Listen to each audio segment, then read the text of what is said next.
नमस्कार मित्रों, आप सभी का स्वागत है मेरे YouTube channel maths with me में। आज इस वीडियो में अपन कक्षा 10 का अध्याय 3 बहुपद के महत्वपूर्ण बिंदुओं के बारे में अध्ययन करेंगे। ठीक है, तो इन महत्वपूर्ण बिंदुओं में पूरे जो भी चैप्टर होता है उसका 40% सार इन्हीं में छुपा होता है। ठीक है ना, यहाँ पे सारे महत्वपूर्ण बिंदु लिखे होते हैं जो जो अपन क्वेश्चन हल करने में यूज़ करते हैं। वो सारे पॉइंट यहाँ पे लिखे होते हैं, तो ये पॉइंट पढ़ना अपने लिए बहुत ज़रूरी है, उनको समझना बहुत ज़रूरी है। इन्हीं से अपना आधा चैप्टर कंप्लीट हो जाता है। तो समझते हैं इन महत्वपूर्ण बिंदु में क्या क्या लिखा है।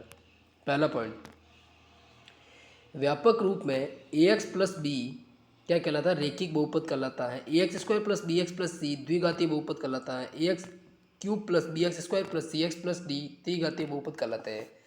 मतलब यहाँ पे क्या बोल रहा है, बहुपद क्या होता है? बीजीय व्यंजक के बहुत सारे पद मिलकर क्या बनाते हैं? एक बहुपद बनाते हैं।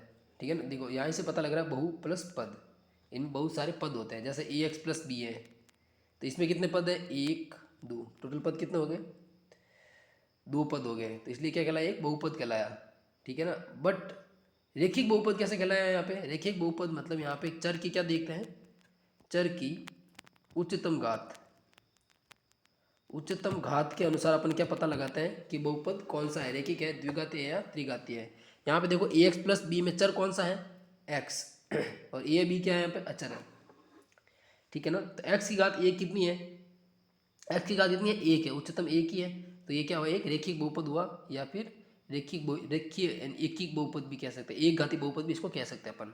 दूसरा है द्विघाती बहुपद। द्विघाती बहुपद क्या होता है? A x square plus b x plus c. यहाँ पे देखो चर क्या है? एक्स है। अब चर की उच्चतम घात कितनी है? दो है, क्योंकि एक्स स्क्वायर है। ठीक है ना, तो इसको द्विघाती बोलेंगे। इसी तरह जब एक्स की घात तीन आ जाएगी इसको त्रिघाती बहुपद कहेंगे। दूसरा बिंदु क्या कर रहा है? ये दो है। बहुपद एफ एक्स का मान एक्स के जिस मान के लिए शून्य होता है, बहुपद एफ एक्स का मान एक्स के जिस मान के लिए शून्य होता है, एक्स के उस मानों को बहुपद एफ एक्स के लिए क्या कहते हैं? शून्य कहते हैं। अब देखो बहुपद एफ एक्स ये है, इसका मान शून्य हो जाए एक्स के किसी मान के लिए। ठीक है ना, जैसे एक्स का कोई मान है एक्स बराबर ए पर, अगर फंक्शन एफ एक्स यानी बहुपद एफ एक्स का मान अगर शून्य हो गया तो ये एक्स बराबर ए क्या कहलाएगा?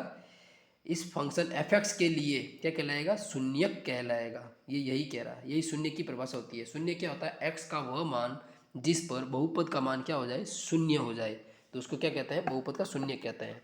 तीसरा पॉइंट, बहुपद के शून्यकों की संख्या उसकी उच्चतम घात के बराबर होती है। जैसे एक द्विघाती बहुपद के लिए अधिकतम दो शून्यक होते हैं। यानी यहाँ पे ये पॉइंट कहना चाहता है ये कि किसी बहुपद की जितनी उच्चतम घात होगी, जैसे द्विघाती बहुपद के लिए क्या होता है? A x square plus b x plus c, ये द्विघाती बहुपद का मानक रूप होता है। ठीक है, इसमें उच्चतम घात कितनी है? एक्स की दो है, तो दो घात इसकी क्या होगी? उच्चतम हो गई। तो इसके लिए शून्य भी कितने होंगे? मतलब हाईएस्ट कितने अधिकतम शून्य कितने होंगे? दो होंगे। ये यही कहना चाहता है। अगर तीन घाती बहुपद होगा यानी त्रिघाती बहुपद, तो उसके लिए शून्य कितने होंगे? तीन होंगे। ठीक है गाइस, यही पॉइंट कहना चाहता है। चलो नेक्स्ट चौथे पॉइंट पर। सॉरी गाइस, यदि a x square plus b x plus c, यानी आप अब अपने पूरे 10th क्लास में क्या चलता है आपका? द्विघाती बहुपदी चलता है। यानी a x square plus b x plus c के दो मूल मान लिए इसने, यानी दो शून्य मान लिया, अल्फा और बीटा है। तो शून्यकों का योग का सूत्र ये होता है, शून्य क्या मानते हैं अपने? अल्फा और बीटा। देखो द्विघाती बहुपदी इसके लिए शून्य कितने होंगे? उच्चतम अधिकतम शून्य दो होंगे। तो इन दोनों शून्यकों का योग का सूत्र क्या होता है? माइनस बी बटा ए, और इन शून्य के गुणनफल का सूत्र क्या होता है? वो होता है सी बटा ए। माइनस बी बटा ए मतलब क्या हो गया? माइनस इंटू बी मतलब एक्स का गुणांक बटा ए क्या होता है? एक्स स्क्वायर का गुणांक। और शून्य को गुणनफल का सूत्र क्या होता है? बराबर सी बटा ए। ए मतलब सी मतलब क्या होता है? अचर पद बटा ए मतलब क्या होता है? एक्स स्क्वायर का गुणांक। ये यही कहना चाहता है। अब चलते हैं पांचवें पॉइंट पर। यदि किसी द्विघाती बहुपद के शून्य अल्फा एवं बीटा है तो इसको निम्न प्रकार से भी लिख सकता है। देखो एक तो द्विघाती बहुपद का मतलब मानक रूप क्या होता है? A x square plus b x plus c. ठीक है, और इसका एक रूप और होता है जब इसके शून्यक दे रखा हो। ये तो क्या दे रखा है? इसके चर चर दे रखा है, चर के रूप में है, लेकिन मतलब इसमें क्या है ना, ये तो ए बी सी मतलब गुणांकों के रूप में है।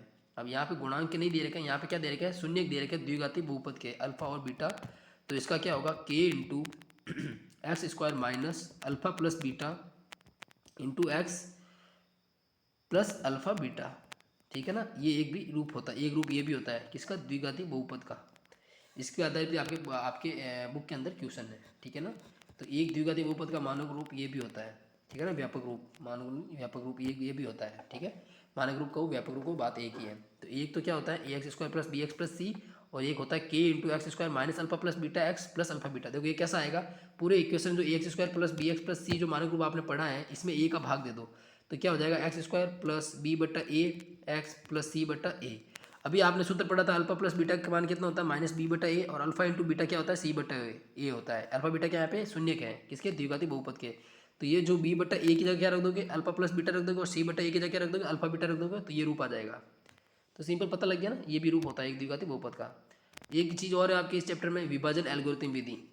इस पॉइंट में मैं क्या कह रहा है मैं आपको देखो समझाऊँ, इसको कलन विधि भी कहते हैं। यदि एफ एक्स तथा जी एक्स कोई बहुपद है तो इन बहुपद को हम क्यू एक्स और आर एक्स ऐसे प्राप्त करते हैं, तो हम दो बहुपद ऐसे प्राप्त करते हैं क्यू एक्स और आर एक्स कि जिनको इस तरह लिख सकते हैं अपन, एफ एक्स बराबर q x g x plus r x. देखो मैं आपको देखो अच्छे से बताऊँ, ये भाग आ का आपको चिन्ह पता ही है। तो मान लो क्योंकि फंक्शन एफ एक्स है, इसमें भाग दिया आपने जी एक्स का, कलन विधि मतलब भागफल विधि, ठीक है। तो इसका शेषफल मान लेते हैं, इसका शेषफल बचा आर एक्स, ठीक है, ये तो बच गया इसका आर एक्स, नीचे बच गया इसका शेषफल, और भाग कितनी बार गया, क्यू एक्स बार गया, ठीक है ना। तो अपन को पता है कि जैसे संख्या है 15 में 5 का भाग देंगे तो भाग कितनी बार जाएगा, 3 बार, और शेषफल कितना बचेगा, 0। उत्तर का जांच कैसे करते हैं अपन, 5 को पहले 3 से गुणा करते हैं और फिर उसमें जो शेषफल बचता है वो जोड़ देते हैं, ठीक है ना। तो इसमें भी क्या करेंगे, वापस आंसर का चेक करने के लिए क्या करेंगे, जी एक्स को इस भागफल से गुणा कर लेंगे, ठीक है, और जो शेषफल अपने पास बचा है वो इसमें जोड़ देंगे, लास्ट में जो गुणा आएगा उनमें शेषफल अपन जोड़ देंगे। तो यहाँ पे भी क्या किया इसने, ये एफ एक्स तो बीच वाला हो ही गया, बीच वाली संख्या, ठीक है, समझने के लिए अजय, समझने के लिए। और क्यू एक्स क्या आ गया था अपने पास, भागफल आ गया था, और जी एक्स वो संख्या है जिससे अपने भाग दिया था, यानी संख्या मतलब यहाँ पे अपन कैसे रिलेटेड कर रहे हैं, बहुपद को संख्या से रिलेटेड कर रहे हैं। और प्लस आर एक्स क्या है यहाँ पे, शेषफल है। तो ये इस तरह से इसने लिखा है, तो ये सबको ही पता है, बस आपको समझने में दिक्कत हुई तो मैंने आपको समझा दिया, ठीक है ना। अब समझ में आपको अच्छे से आ गया होगा, ठीक है ना। तो बस इसने कुछ नहीं किया कि ये इसे बता रहा है कि इसको जब इससे वापस गुणा कर लेंगे और उसमें जो शेषफल बच रहा है उसको जोड़ लेंगे ना, तो वो इसके वापस बराबर आ जाएगा एफ एक्स के, और अपन भाग नॉर्मल संख्या को भाग देते तभी अपना आंसर बचेगा, ऐसे ही करते हैं। तो जहाँ आर एक्स बराबर 0 या आर एक्स की घात हमेशा लेस देन होगी जी एक्स की घात से, तो जब अपन भाग देते हैं तो लास्ट में जैसे अपने जैसे 15 में 4 का भाग दिया, ठीक है, तो कितने बार जाएगा, 12 बार जाएगा, बचेगा कितना, 3। यानी जो शेषफल बच रहा है हमेशा किससे कम होता है, जिस संख्या से अपन भाग देते हैं, यानी 3 लेस देन 4 होगा। तो यहाँ पे भी क्या बोल रहा है, ये जो शेषफल अपना बचा है आर एक्स, हमेशा इसकी घात कम होगी किससे, इस जी एक्स से जिससे अपन भाग दे रहे हैं, यही बोल रहा है इस पॉइंट में भी। चले नेक्स्ट 7वें पॉइंट पर, हटा दे इसको, ठीक है, 7वें पॉइंट पर चलते हैं। 7वां पॉइंट क्या बोला है, एफ एक्स बराबर a x square plus b x plus c एक द्विघात बहुपद है, तो एफ एक्स बराबर 0, ए बराबर नहीं है 0, एक द्विघात समीकरण कहलाता है। अब देखो द्विघात बहुपद, द्विघात देखो इस यहीं पे समझ लो आप, यदि एफ एक्स बराबर a x square plus b x plus c, जो ये एफ एक्स का मान है आपके, क्या हो गया, एफ एक्स बराबर जो अपना एफ एक्स का जो मान आता है ए एक्स स्क्वायर, पेन को क्या हो गया गाइस, वेट गाइस,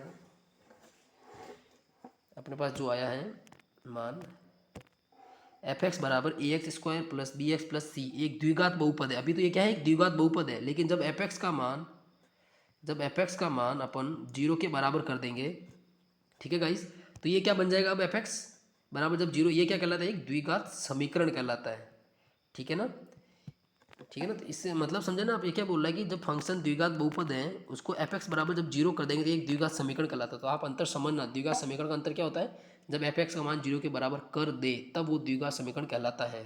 तो ये एक द्विघात समीकरण का रूप है, और ये सिर्फ क्या कहलाता है, और सिर्फ एफ एक्स लिख दे तो ये क्या कहलाता है, एक बहुपद कहलाता है, ठीक है ना गाइस, द्विघाती बहुपद कहलाता है। और जब एफ एक्स बराबर 0 हो जाए तो क्या रहता है, द्विघाती समीकरण कहलाता है। बहुपद एफ एक्स के शून्यक एवं द्विघात समीकरण के मूल एक ही होते हैं, ठीक है ना। जब अपने स्टार्टिंग में शून्य पढ़ा था, शून्य क्या होता है, एक्स का वो मान जिस पर द्विघात बहुपद का मान क्या हो जाए, इसका एफ एक्स का मान क्या हो जाए, शून्य आ जाए, ठीक है ना। और जो द्विघात समीकरण के मूल होते हैं वो एक ही चीज़ होती है, ठीक है। अब पॉइंट नंबर 8 क्या है, द्विघात समीकरण का हल इसके मानक रूप एफ एक्स बराबर 0 में रखकर, हल मतलब वही मूल या शून्य, द्विघात समीकरण के जो मूल, हल या शून्य आ रहे हैं, इसके मानक रूप जो एफ एक्स बराबर 0 में रखकर एफ एक्स के दो रेखीय गुणनखंड कर, एफ एक्स के दो गुणन, जैसे अब अपन को दे रखा है, जैसे एफ एक्स बराबर दे रखा है a x square plus b x plus c. ठीक है, ये द्विघात बहुपद था। अब इसको जब द्विघात समीकरण बनाने तो इसको क्या कर देंगे, जीरो के बराबर कर देंगे, यानी a x square plus b x plus c बराबर जीरो कर देंगे। अब इसका क्या करेंगे अपन, गुणनखंड विधि से गुणनखंड करेंगे। गुणनखंड कर प्रत्येकों को शून्य के बराबर, जैसे दो गुणनखंड आए एक्स माइनस अल्फा और दूसरा आया एक्स माइनस बीटा, मान लो ये आया, ठीक है ना।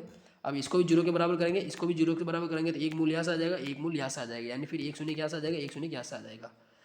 तो यहाँ से बराबर रख एक्स के मान अपन प्राप्त करते हैं, ठीक है ना। इस तरह से अपन एक गुणनखंड विधि से मूल प्राप्त करते हैं, एक अपन सीधर आचार्य या पूर्ण वर्ग विधि से भी करते हैं। तो पूर्ण वर्ग विधि में क्या होता है, सीधर आचार्य द्वारा द्विघात समीकरण a x square plus b x plus c बराबर जीरो के मूल निम्न सूत्र द्वारा ज्ञात करते हैं। ये सूत्र सबको याद होना चाहिए। क्या सूत्र है, एक्स बराबर minus b plus minus under root b square minus 4ac बटा 2a। अब इसी सूत्र के द्वारा अपन क्या करते हैं, मूलों की प्रकृति भी देखते हैं कि मूल वास्तविक होंगे, मूल वास्तविक एवं समान होंगे, या मूल वास्तविक एवं भिन्न होंगे, या मूल काल्पनिक होंगे। कैसे देखते हैं, ये देखो इस समीकरण में द्विघात समीकरण a x square plus b x plus c बराबर जीरो, ए बराबर नहीं जीरो के मूलों की प्रकृति विविक्ति कर, ये देखो बी स्क्वायर माइनस 4ac। कभी कभार एग्जाम में ऐसा लिखा आ जाता है कि निम्न द्विघात समीकरण का विविक्ति कर ज्ञात कीजिए। तो विविक्ति कर ज्ञात के लिए कौन सा सूत्र लगाता है, सिर्फ ये लगाता है बी स्क्वायर माइनस 4ac के मान पर। इसी विभक्ति कर के मान पर अपन क्या करते हैं, मूलों की प्रकृति देखते हैं। जब बी स्क्वायर माइनस 4ac का मान ग्रेटर देन जीरो आ जाए तो मूल वास्तविक एवं भिन्न होंगे, ये आपको याद होना चाहिए। बी स्क्वायर माइनस 4ac का मान जब जीरो के बराबर आ जाए तो मूल वास्तविक एवं समान होंगे, और जब b square minus 4ac less than zero आ जाए तो मूल काल्पनिक होंगे। कैसे होंगे, इस रूट के अंदर जब लेस देन आ जाएगा मान, यानी माइनस नेगेटिव में मान आ जाएगा, यानी रूट के अंदर जब मान नेगेटिव आ जाता है तो मूल कैसे होंगे, काल्पनिक होंगे। फिर अपन उसमें चले जाएंगे, काल्पनिक संख्याओं में चले जाएंगे। इसलिए रूट के अंदर जो भी माइनस आ जाता है तो संख्या कैसी बन जाती है, काल्पनिक संख्या बन जाती है। ठीक है, अब नेक्स्ट पॉइंट, दिए गए व्यंजकों का लघुत्तम समापवर्तक एलसीएम इनके उच्चतम घात वाले सनिष्ठ गुणनखंडों का गुणनखंड अर्थात सनिष्ठ गुणज होता है। अर्थात इसका चिन्ह व्यंजकों के उच्चतम घात के पदों के गुणनफल से प्राप्त चिन्ह ही होता है। ये 11 और 13 पॉइंट सॉरी 12 पॉइंट आपको जस्ट पढ़ना है। सबको पता है एलसीएम कैसे ज्ञात करते हैं और एचसीएफ कैसे ज्ञात करते हैं, ये सबने पढ़ा है। जिस तरह से संख्याओं का एलसीएम एचसीएफ ज्ञात करते हैं उसी तरह बहुपद का भी ज्ञात करते हैं।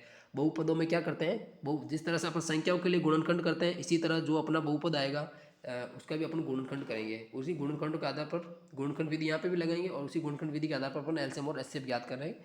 यही 11 और 12 पॉइंट दोनों बोलना चाहते हैं। एलसीएम में क्या करते हैं, अपन उच्चतम घात लेते हैं, ये अपने वही संख्या वालों में यही करते हैं, और बीजगणित में भी यही करते हैं। इसी तरह एचसीएफ में क्या करते हैं, सर्वनिष्ठ भाजक आते हैं जो कॉमन आते हैं। सर्वनिष्ठ भाजक मतलब क्या आता है, गुणनखंड जो कॉमन गुणनखंड आते हैं उनके न्यूनतम घात को लेते हैं, यही बोलना चाहता है। और एलसीएम में क्या लेते हैं अपन, उच्चतम घात लेते हैं। जब आप क्वेश्चन करोगे आपको वहाँ पे अच्छे से समझ में आ जाएगा तो अपना आप, ठीक है ना, इसमें कोई समझने लायक है नहीं। अब देखो ये सूत्र आपको याद होना चाहिए, एलसीएम इंटू एचसीएफ बराबर क्या होता है, दो संख्या होती है, जैसे यहाँ पे एफ एक्स और जी एक्स, इनको मैं संख्या से रिलेट करूँ, जैसे दो संख्या अपने पास 4 और 2, ठीक है गाइस।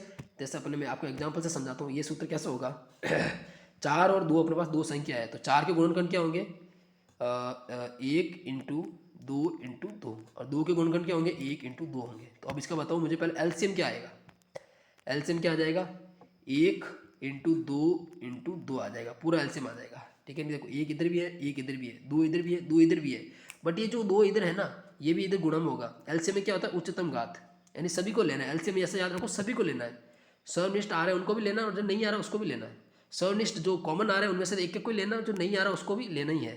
और एचसीएफ में क्या होता है, एचसीएफ में जो कॉमन आ रहा है उनमें से सिर्फ एक एक ही लेना है। एचसीएफ में जैसे ये एक इधर भी है, एक इधर भी है, एक आ गया इधर, गुणा 2 इधर भी है, 2 इधर भी है, तो इसको भी ले लिया। तो एचसीएफ तो कितना आ गया 2, और एलसीएम कितना आ गया 4। तो अब ये सूत्र क्या बोल रहा है कि एलसीएम इंटू एचसीएफ, अपना एलसीएम कितना आया था 4 और एचसीएफ कितना आया था 2, बराबर होगा एफ एक्स। एफ एक्स की जगह क्या बना था अपने 4 इंटू जी एक्स की जगह 2, यानी 8 बराबर 8। ये सूत्र ये कहना चाहता है एलसीएफ जो आएगा, जो भी एचसीएफ आएगा, इनको भी जो गुणा करेंगे ना वही आएगा जो एफ एक्स और जी एक्स दो बहुपद अपने माने थे। ठीक है, जो एफ एक्स और जी एक्स दो बहुपद जैसे अपने माने थे। क्या बोल रहा है, एफ एक्स तथा जी एक्स दो व्यंजक है और इनके लघुत्तम समापवर्तक यानी एलसीएम तथा महत्तम समापवर्तक यानी एचसीएफ में भी निम्न संबंध होगा, यानी दोनों का वापस जब गुणा करेंगे तो फंक्शन के गुणनफल के बराबर ही आएगा, यानी बहुपद के गुणनफल के बराबर ही आएगा। ठीक है गाइस, तो इस तरह से ये बहुपद के महत्वपूर्ण बिंदु थे जो अपन ने समझे। ये महत्वपूर्ण बिंदु हर एक चीज़ आपको याद होनी चाहिए, मैंने आपको जस्ट समझाया है, अब याद करनी आपकी रेस्पॉन्सिबिलिटी है। मैं आपसे रट्टा नहीं मरवाऊंगा, मैं आपको यही बोलूँगा इन चीज़ों को बार बार यूज़ करो क्वेश्चन के अंतर्गत, तभी आपको याद होगी। और समझो जरूर, समझना बहुत ज़रूरी है। ठीक है गाइस, मैथ्स को बिना समझे आप नहीं कर सकते। तो इस तरह से ये वीडियो अपन यही ख़त्म करते हैं। अगर आपको अच्छा लगा हो तो लाइक कीजिए, शेयर कीजिए और चैनल को सब्सक्राइब कीजिए, और ठीक है, और कमेंट करना ना भूलें। ठीक है गाइस, हर एक चैप्टर के लिए अपन इस तरह से छोटे छोटे वीडियो बनाएंगे। जो जो महत्वपूर्ण बिंदु है बुक के पीछे, वो अपन हर चैप्टर के पीछे दे रखे होते हैं, उनको अपन अच्छी तरह से समझेंगे। ठीक है गाइस, तो मिलते हैं नेक्स्ट वीडियो के अंतर्गत।